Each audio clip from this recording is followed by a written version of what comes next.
복음을 거부하는 분들 중에서 이런 질문으로 반응하는 이들이 있습니다.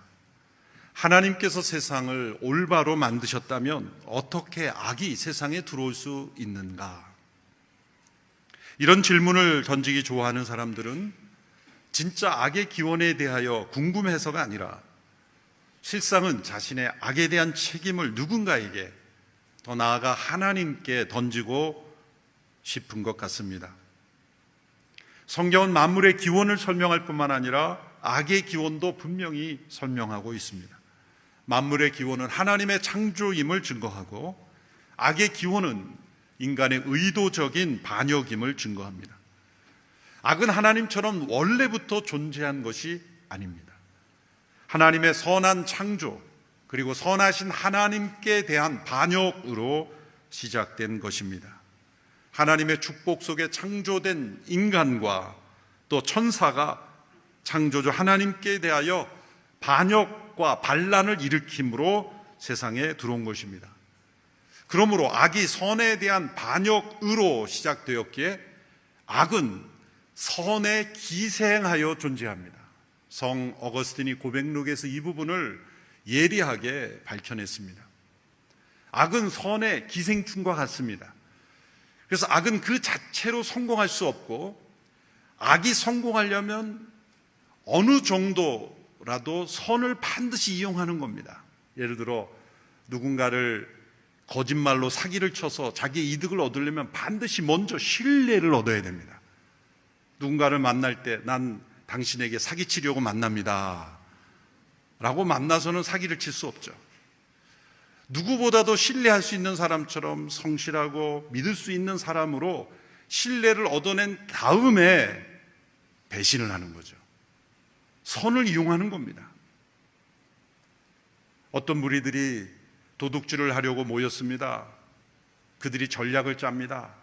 전략을 짤 때 치밀하게 짜야 됩니다. 성공하려면 성실해야 됩니다. 남들 다 잘 때 깨어 있어야 됩니다. 팀웍도 잘 맞아야 됩니다. 다 선 아닙니까? 성실함, 치밀함, 팀웍 다 선의 영역이죠. 선의 영역을 가져와야만 악이 성공할 수 있는 것은, 악이 선은으로부터 반역에게 나왔기 때문에 악은 그 자체로 존재할 수 없는 거예요. 이것은 세상이 처음부터 선과 악의 두 흐름으로 존재해왔다는 이원론이 잘못되었다는 것을 알려줍니다. 악은 선에 대한 반역에 나왔고, 성경만이 악의 기원에 대하여 분명하게 알려줍니다. 제나론자들이 말하는 것처럼 인간은 그 육체가 단세포에서 다세포로 점점 고등동물로 발전되듯이 도덕과 윤리 수준도 점점 발전된다고 말하지만 정반대입니다. 인간은 탁월한, 놀라운, 완전한 선의 영역에서 추락하여 악의 구렁텅이로 떨어진 존재입니다. 그래서 영어로 타락을 fall, 떨어졌다라고 말하는 거죠. 원래 지금의 우리가 아닌, 우리는 보다 높은 선한 영역에서 위대함을 누리며 하나님의 그 풍성한 축복 속에 존재하도록 지음받았습니다. 우리는 떨어진 것입니다. 반역의 무리가 되어서 떨어진 것입니다. 인간이 이렇게 떨어진 존재이기 때문에 인간만이 비참함을 느낍니다. 인간만이 절망을 느낍니다. 인간만이 비교의식을 가지며 인간만이 자기 자신에 대해서 좌절합니다. 모든 피조물들 가운데 비참함을 느끼는 존재가 어디 있습니까? 저 사막을 거니는 낙타가 사막을 거니면서 나는 왜 사막에서 이렇게 떼약볕에서 수고하며 사막에서만 살아야 되는가? 비가 나며 걷는 낙타, 물론 우리가 대화를 할 수 없으니까 모르겠지만 그런 낙타 있습니까? 돼지우리에 사는 돼지가 나는 이렇게 돼지로 태어나서 이렇게 돼지우리에서만 살아야 되는가라고 한탄하며 눈물 흘립니까? 오직 인간만이 자기 자신의 현실에 대하여 비참함과 절망함을 느끼는 겁니다. 파스칼이 이 부분을 항세에서 예리하게 지적했습니다. 인간이 이처럼 비참함을 느끼는 것은 우리가 그만큼 높은 위치에서 떨어졌다는 거예요. 인간의 깊은 절망은 우리가 그처럼 위대한 존재로부터 추락한 존재이기에 그 절망과 비참함을 느낀다는 거예요. 우리는 점점 나아지고 있는 존재가 아니라 추락한 존재에서 그리스도의 구속이 없으면 점점 더 추락하고 있는 거예요. 고대보다 근대보다 현대가 더 죄악은 악랄하고 교묘하고 잔인해졌습니다. 우리나라 역사의 어느 시대에 생모가 아이를 버린다는 이야기 들어보셨습니까? 고아원에는 맡겨도 죽이기까지 했다는 것은 못 들어봤어요.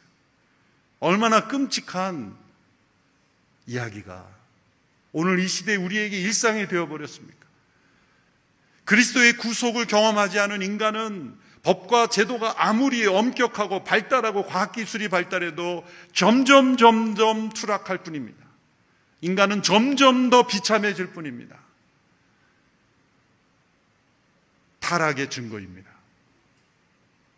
창세기 3장의 타락에 관한 기록은 1, 2장에서 우리가 보았던 하나님이 인간에게 얼마나 큰 축복을 주셨고 얼마나 큰 은혜를 부어주셨는가를 보았고 모든 것이 좋았던 그때의 축복을 금지된 명령, 단 한 가지의 명령을 거역하고 반란에 참여함으로써 이 모든 불행을 우리에게 스스로 자초했다는 것을 알려줍니다. 동산 중앙에 있는 먹지 말란 그 금지된 나무의 열매를 먹는 것, 그 한 가지가 그렇게 큰 죄입니까? 그렇게 큰 죄입니다. 왜냐하면 부족함 때문에 지은 죄가 아니기 때문입니다. 이제 이후에도 말씀드리겠지만 배가 고파서 생긴 문제가 아니기 때문입니다. 모든 것을 먹을 수 있고 모든 것을 할 수 있고 모든 것을 자유롭게 할 수 있는 상황과 환경 속에 단 한 가지의 금지된 명령, 그것으로 하나님과의 바른 관계를 정립하고 자신과 모든 관계를 올바르게 하나님의 창조 질서대로 살아갈 수 있는 단 한 가지의 명령을 반역함으로써 반역자가 되었기 때문입니다. 창세기 3장의 말씀을 통하여 모든 불행의 시작을 우리는 알 수 있습니다. 그 불행은 하나님께 대한 반역으로 시작되었다는 겁니다. 그리고 이 반역에 사단이 영향을 미쳤다는 것을 말씀합니다. 사단이 아무 설명 없이 등장하는 것은 이미 존재하고 있었다는 것을 전제로 합니다. 1장, 2장에 사단에 대한 기록이 없기 때문에 존재하지 않은 것이 아니라 언제 생겨났는지 우리가 알 필요 없기 때문에 말씀하지 않은 것이죠. 그러나 다른 말씀들을 통해 알 수 있는 것은 이 사단은 타락한 천사의 무리라는 것은 분명합니다. 전능하지는 않지만 어느 정도의 능력을 가지고 있다는 것은 분명합니다. 사단은 처음부터 악하고 흉측한 괴물이 아니었습니다. 하나님의 선한 일을 위하여 종으로 지음받은 천사들이었습니다. 그랬기 때문에 선한 일로 위정할 수 있고 광명한 천사로도 자신을 포장할 수 있습니다. 전직이 천사였기 때문이죠. 그러나 그 사단은 모든 피조물에 영향을 미칠 수 있는 능력은 없습니다. 왜냐하면 모든 피조물을 지배할 수 있는 통치력은 인간에게 주셨기 때문입니다. 사단이 인간을 자기 편으로 끌어들인 이유가 바로 거기에 있습니다. 사단 스스로는 모든 피조물에 미칠 영향력이 미미하기 때문이죠. 그러나 하나님의 대리자로 통치자로 지음받은 인간을 반역자의 무리에 함께 포함시킴으로써 이 피조세계 전체에 영향을 미치게 되었던 것입니다.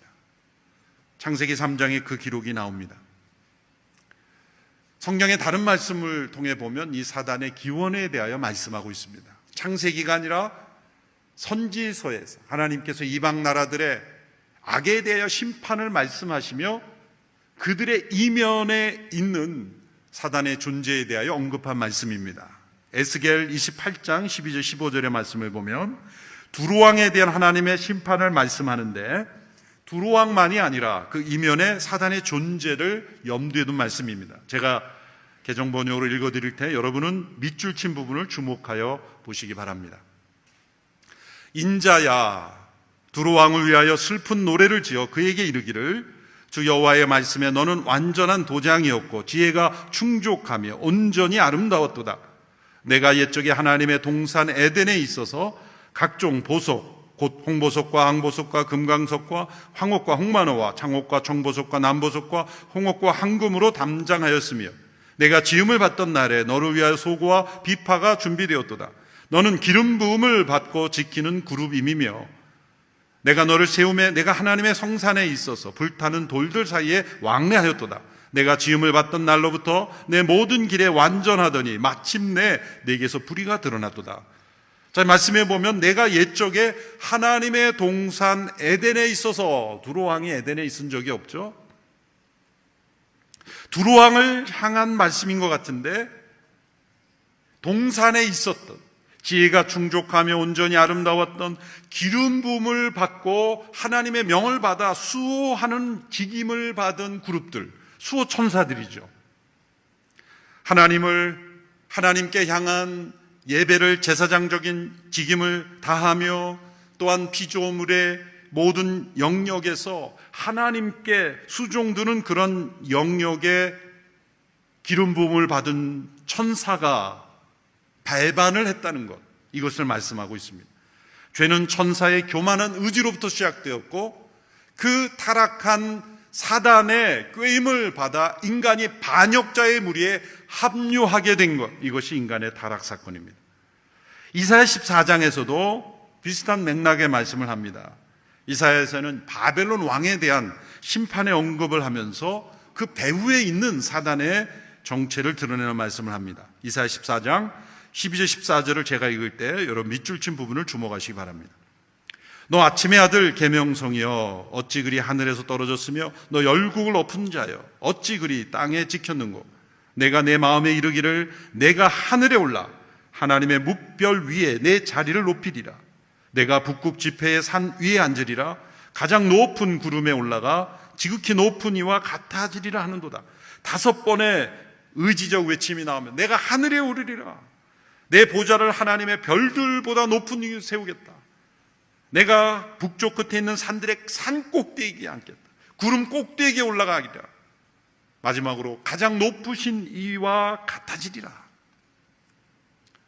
이것은 바벨론 왕의 교만을 심판하며 그 너머의 교만의 근원이 되었던 첫 번째 타락한 사단의 존재, 하나님과 같아지려고 하나님처럼 높아지려고 했던, 그리고 사단을 자신과 함께 하나님처럼 되자고 유혹했던 사단의 의지를 드러내고 있습니다. 이것이 악의 기원이며 인간이 이 악의 기원된 사단의 의지에 넘어간 것입니다.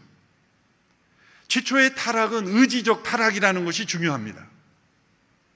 뭔가를 잘못 알아서 혼동이 돼서 타락한 것이 아닙니다. 타락의 중심은 의지의 타락입니다. 창세기 3장에 보면 사단은 드러나지 않습니다. 뱀만 나올 뿐입니다. 사단은 늘 자신을 숨기고 위장하고 변장하며 활동합니다. 겸손해서가 아니라 자신은 늘 숨기며 다른 존재만을 내세워서 자신은 계속 존재하기를 원하기 때문이죠. 시대마다 늘 새로운 전략을 개발하지만 원리는 하나도 변하지 않습니다. 근본적인 원리는 언제나 거짓말과 속임수와 위장입니다. 사단은 언제나 같은 편인 것처럼 다가옵니다. 우리에게 다가올 때 내가 이제 너에게 죄가 무엇인지 알려주마, 악이 무엇인지 알려주마, 반역자의 무리에 함께 초대하마라고 말하지 않습니다. 멋진 삶으로 초대합니다. 행복해지는 길을 알려준다고 말합니다. 자유로운 삶을 말합니다. 심지어 정의가 무엇인지 알려준다고 유혹합니다. 사단이 왜 인간을 자기 편으로 만들었습니까? 하나님이 인간에게 주신 통치권 때문이에요. 하나님의 형상대로 지음받은 인간이 하나님을 반역할 때 하나님께는 치명타가 될 거라 생각했기 때문입니다.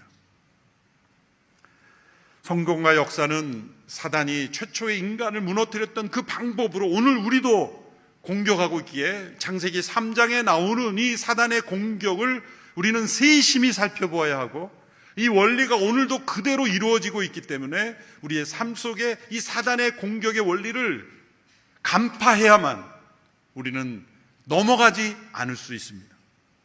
세 가지 사단의 전략이 나옵니다. 첫째는 의심으로 공격하는 겁니다. 3장 1절에 보면 사단이 여자에게 이렇게 질문했습니다. 정말 하나님께서 동산의 어떤 나무의 열매도 먹으면 안 된다라고 말씀하셨느냐? 정말이라는 단어. 개정번역엔 참으로라는 단어죠. 열심히 직장에서 일을 해서 월급을 받았습니다. 누군가 그 사람에게 가서 말합니다. 너 정말 행복하냐? 너보다 월급 더 받는 사람들이 있는데 너 행복하냐? 그는 정말 행복했어요. 열심히 일해서 얻은 월급을 가지고 일하는 행복 속에 있었는데 누군가 너 정말 행복하냐 그랬을 때 나 행복한가? 참으로 라는 이 의심, 이것이 우리의 삶을 이끌고 갈 때 행복했던 행복감은 갑자기 사라져 버리는 거죠. 너 정말 행복해? 우리가 누리는 그 진실한 삶에 대하여 의심으로 다가오는 거죠. 이 의심은 지적인 문제가 아닙니다. 의지적인 문제입니다. 의심할 수 있다는 것은 자유가 있다는 겁니다. 그런데 이 의심을 어디에 사용하느냐입니다. 하나님이 주시는 의심의 자유를 가지고 뱀이 정말 하나님이 어떤 나무 열매도 먹으면 안 된다고 했는가? 사실이 아니죠. 모든 질과를 먹을 수 있고 하나만 먹지 말라고 했는데 의심이 들어오면 판단력이 흐려집니다. 여자가 대답합니다. 모든 나무의 열매는 먹을 수 있으나 중앙에 있는 나무의 과실은 먹지도 말고 만지지도 말라, 건드리지도 말라고 하셨다. 말씀을 왜곡하죠? 건드리지 말고 만지지 말라는 말씀을 하신 적이 없습니다. 의지적 의심이 들어올 때 사람들은 흔들리고 자기가 알고 있던 지식이 흔들리는 겁니다. 여러분, 지식이 흔들려서 의지가 움직이는 게 아니라 의지가 흔들리기 때문에 지식이 흔들리는 거예요. 선택적 지각이라는 말이 있습니다. 그 말은 심리학에서는 아주 보편적인 용어죠. 그것은 듣고 싶은 것만 듣고 보고 싶은 것만 본다는 거예요. 사람은 똑같은 정보를 주어도 다르게 해석합니다. 어떻게 다르게 해석하죠? 의지에 따라 다른 해석이 되는 거예요. 어느 신발 회사에서 아프리카에 2 직원을 보냈습니다. 아무도 신발을 신고 있지 않는 그 마을에 출장을 다녀와서 한 직원이 이렇게 말합니다. 사장님, 우리가 이 지역엔 절대 들어가서는 안 됩니다. 아무도 신발을 신고 있지 않기 때문입니다. 또 한 직원은 말합니다. 사장님, 우리가 절대 들어가야 됩니다. 아무도 신발을 신고 있지 않기 때문입니다. 의지의 문제죠. 그것이 가나안을 정복했던 정탐꾼들의 보고와 같습니다. 무엇을 의지가 향하느냐에 따라서 그 정보는 다르게 해석이 되는 겁니다. 오늘날 여러 가지 가짜뉴스, 소문들, 의지의 방향이 잘못되면 정보를 왜곡하게 해석하고 부풀리게 되고 그것이 민심이 흉흉하게 된 겁니다. 제가 미국 한인교회에서 목회할 때 제가 간단한 차량 접촉사고에 대해서 차량이 혼자 주차하다가 뒤가 이렇게 범퍼가 고장이 났어요. 근데 소문이 중환자실에 가 있더라고요. 제가 어떻게 그렇게 짧은 시간 내에 소문이 왜곡될 수 있는지, 제 주변에서 일어나는 일들이 얼마나 그렇게 잘못된 소문이 퍼져나는지, 그래서 제가 성도들에게 주일날 선포했어요. 이제부터 우리 교회는 소문 실명제를 실시하겠습니다. 처음 들어봤죠? 제가 만든 거니까 여러분이 못 들어봤을 거예요. 그때 우리나라에 금융 실명제가 많이 유행을. 소문 실명제. 그게 뭡니까? 누가 누군가에 대하여 이야기할 때 누가 말했다는 네임택이 없으면 거짓말이라고 생각하십시오. 장로님들하고 회의할 때도 장로님들도 이렇게 말합니다. 성도님들이 힘들어합니다. 누가 힘들어하는지 얘기하십시오. 누굽니까? 가만히 보면 장로님 자신인 것 같은데 자꾸 성도님들 누군지 말하십시오. 이름을 말하지 않으면 본인 의견으로 간주합니다. 그래서 소문실명제를 강력하게 실시했어요. 그래서 누가 그렇다더라 저렇다더라 전하지 마십시오. 직접 보고 들은 거 외에는 다른 사람에게 말하지 마십시오.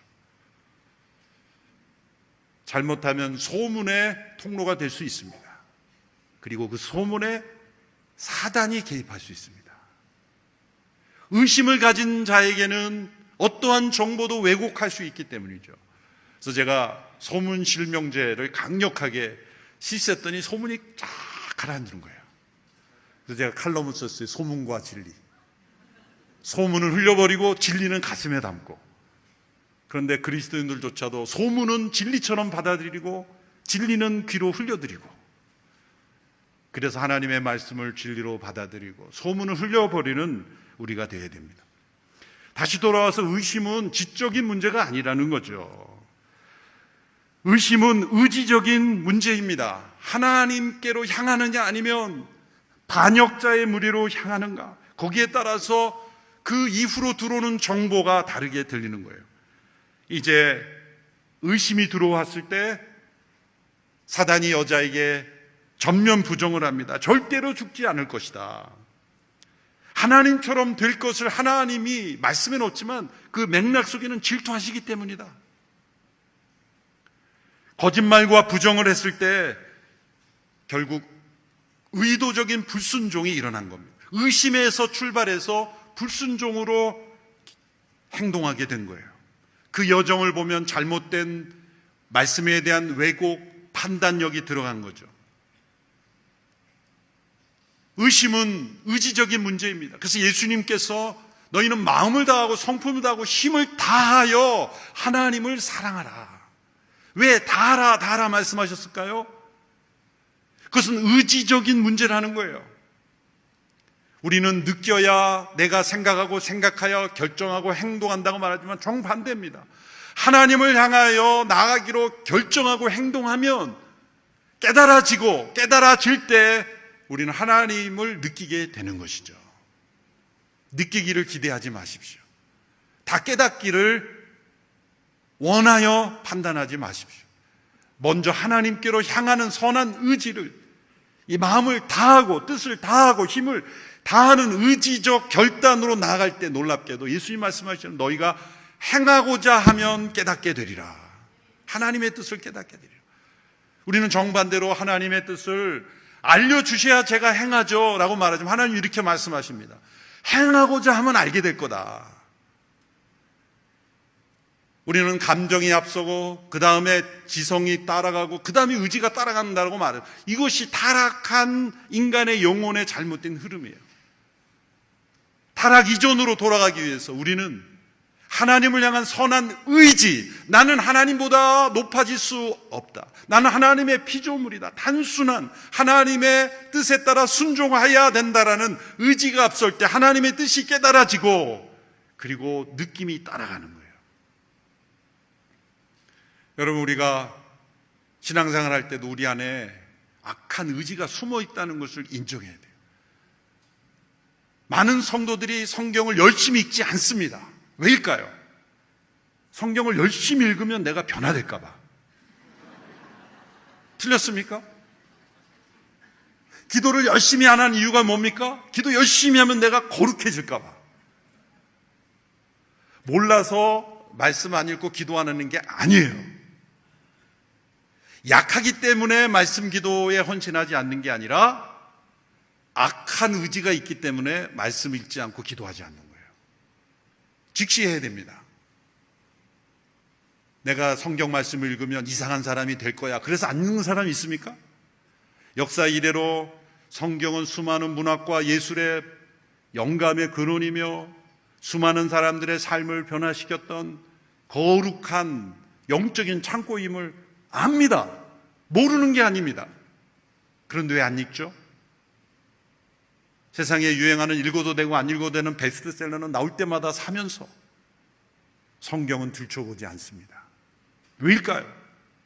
읽으면 내가 변화될까 봐, 내가 원하는 걸 못할까 봐, 기도하면 하나님이 다른 말씀을 하실까 봐. 기도 안 하고 말씀 안 읽는 거예요. 하나님 섭섭하실 거예요. 세상의 베스트셀러는 열심히 읽으면서 성경 안 읽으면 하나님 말씀하시면 나도 책 한 권 썼어, 좀 읽어. 의심은 지적인 문제가 아니라 의지의 문제라는 것을 기억해야 합니다. 방향의 문제입니다.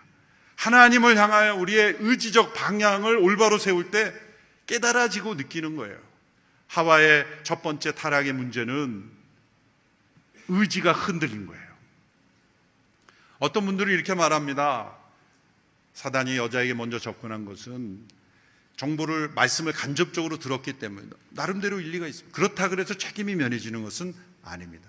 또 어떤 남자들은 여자를 공격할 때 여자가 먼저 타락해서 남자가 타락하게 된 거예요. 그런데 놀라운 것은 하나님이 책임 추궁할 때 남자에게 먼저 추궁하십니다. 아담아, 왜 그렇게 했느냐. 그러니까 여자에게 무슨 문제가 있어도, 아내에게 무슨 문제, 하나님은 먼저 남편에게 너 왜 그랬니? 라고 말해요. 그러면 남자는 이렇게 말하죠. 아담이 말한 것처럼 여자가 그랬습니다. 하나님은 남편에게 먼저 책임을 물으신다는 거예요. 창조 질서입니다, 이것이. 남자가 먼저 지음을 받았기에 타락한 순서가 아니라 지음받은 순서대로 하나님은 책임을 물으신다는 것입니다.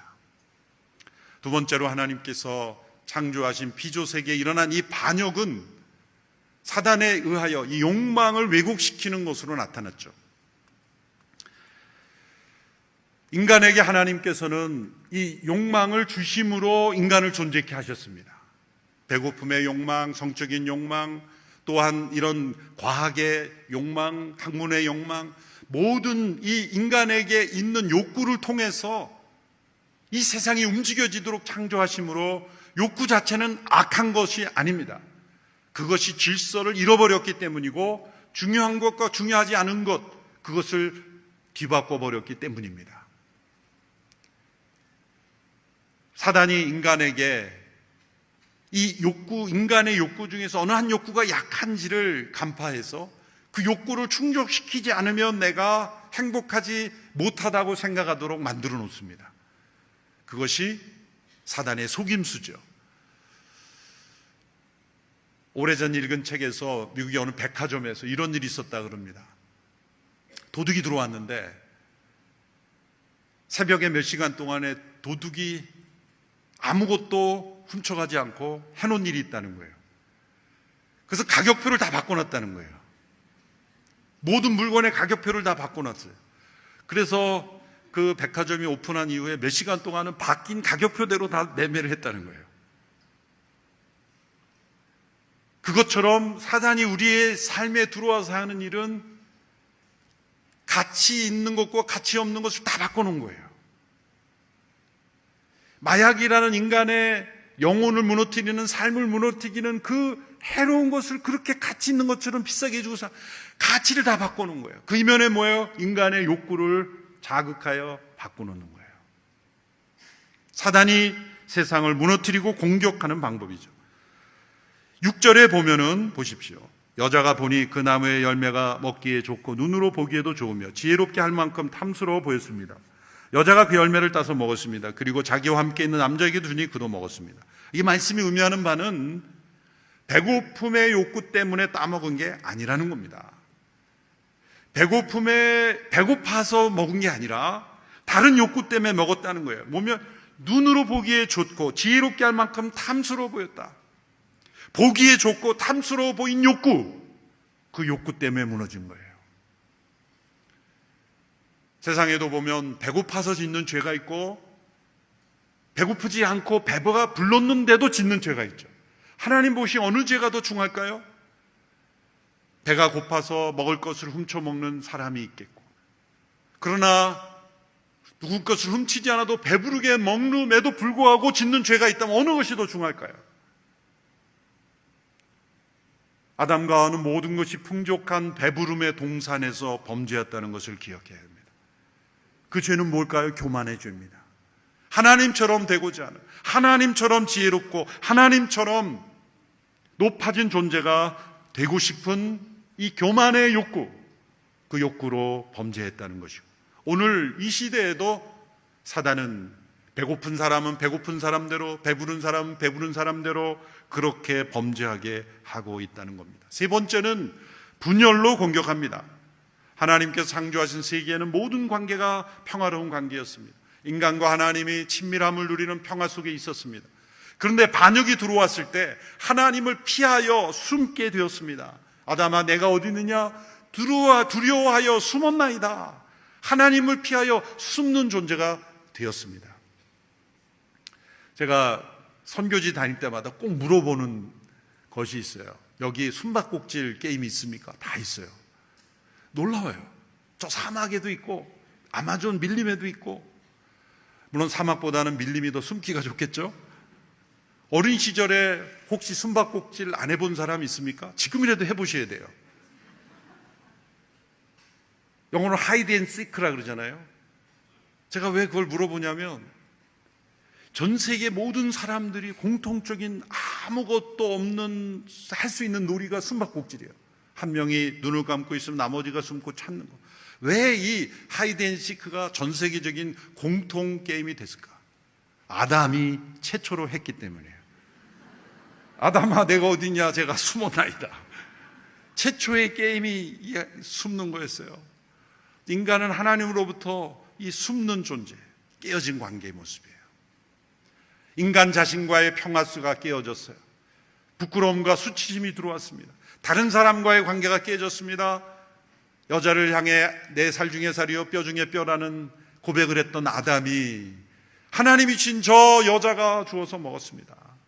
여자에게 물었을 때는 저 뱀이 꿰어서 먹었습니다. 책임을 전가하고 변명하는 관계가 되어버렸습니다. 자연과의 관계도 깨어졌습니다. 모든 것이 인간의 지배 속에 있었던 자연이 가시와 엉겅퀴를 내어서 인간에게 고통을 주는 그러한 자연이 되어버렸어요. 반역 때문입니다. 하나님이 금하신 말씀 그 한 가지를 어기는 것이 그처럼 심각한 것입니까? 심각한 정도가 아니라 그 이상의 것입니다. 하나님은 그만큼 인간을 자유로운 존재, 책임 있는 존재, 능력 있는 존재로 창조해 주셨기 때문입니다. 아담과 하와의 이 선택은 사상 최악의 선택이었습니다. 완전하고 행복한 동산이 저주와 불행의 동산이 되었기 때문입니다. 그리고 그 불행이 우리에게도 이어지고 있습니다. 그러나 아담과 하와의 책임으로만 전가하고 변명할 수 없습니다. 저는 죄인으로 태어나서 어쩔 수 없이 죄를 짓는 것이 아니라 우리도 아담과 하와가 같은 원리로 이 시대의 사단의 속임수에 넘어가 계속해서 선악을 알게 하는 나무를 따먹는 의도적 불순종을 계속 행하고 있기 때문입니다. 하나님을 향한 의지가 아니라 사단의 속임수에 넘어가는 악한 의지를 따라 살아가고 있기 때문입니다. 예수 그리스도의 십자가 외에는 길이 없습니다. 예수 그리스도의 십자가에서 우리의 악한 의지를 십자가에 못 박고 성령 안에 새롭게 된 새 생명을 따라 살지 않고는 이 악한 의지의 흐름에서 우리는 벗어날 길이 없습니다. 예수님이 길과 진리와 생명이신 까닭은 이 악의 반역의 무리에서 벗어날 길은 예수님밖에 없기 때문입니다. 우리는 이 반역자의 무리에서 다시 항복하여 하나님의 선한 의지에 순종하는 대열에 선 것입니다. 그러므로 이 세상에 거스리는 것입니다. 그리스도인들은 언제나 역사 속에 소수자들로서 하나님의 선한 역사를 따르는 이들이었습니다. 오늘 이 시대를 사는 우리들이 우리의 안에 있는 악한 의지를 십자가에 못 박고 하나님 편에 서는 선한 의지의 사람들이 되기를 바랍니다. 그런 결단을 하게 되면 우리에게 있는 의심은 확신이 될 것입니다. 우리 안에 있는 모든 욕망은 다 제자리를 찾아가게 될 겁니다. 그리고 우리 안에 있는 모든 분열은 하나됨으로 변화될 것입니다. 그리스도 안에서 선한 역사에 헌신하는 우리 모두가 되기를 주님의 이름으로 축원합니다. 기도하겠습니다. 하나님 아버지, 타락의 실상을 우리에게 알려주셨으니 타락한 우리 안에 있는 모습을 분별하고 하나님을 향하여 반역의 무리가 아닌 순종의 무리로 살아가는 저희들이 되기를 원합니다. 그리스도의 십자가 앞에 자신을 못 박고 성령님을 따라 하나님의 선한 역사에 참여하는 믿음의 사람들이 다 되게 하여 주시옵소서. 예수님의 이름으로 기도하옵나이다. 아멘.